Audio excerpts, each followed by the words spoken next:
Hello everyone, my name is Ochieng Fredrick Nyagwan and I am the founder of The Struggle Show.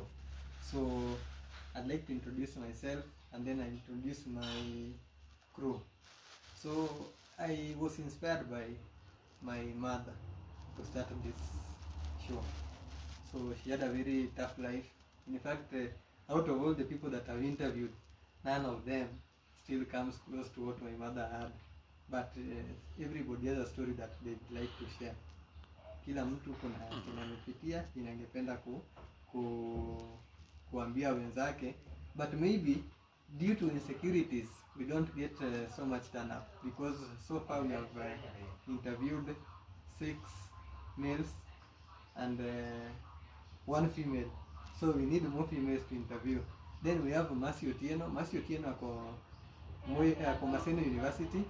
Alafu tuko na Emmanuel Jori ako Moi University. So if you're around Eldoret and places like that, you can request Emmanuel. And then if you're in Kisumu, Maseno, you can request Mercy Otieno. So we have another project inside The Struggle Show. We do donations.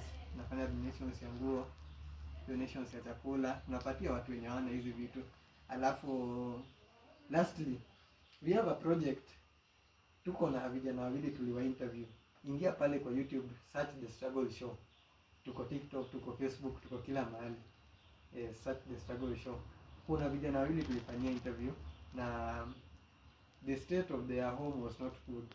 So we need to build them a house. Tutawasaidia. Wako na mabati kama 8 hivi saizi. Alafu tutawasaidia na materials zingine, ni nyumba ya matope tu. So we need your support. Maybe unajua support ni support.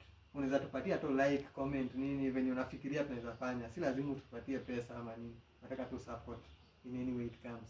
So come and tell us what you think we should do. We are organizing a date. We have some few friends who will help.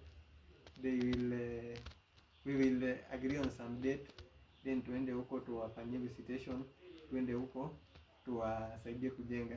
So if you have things like plots na unaweza taka kusupport mtu kwa chakula nini, kuna mambo ya school fees and whatever, just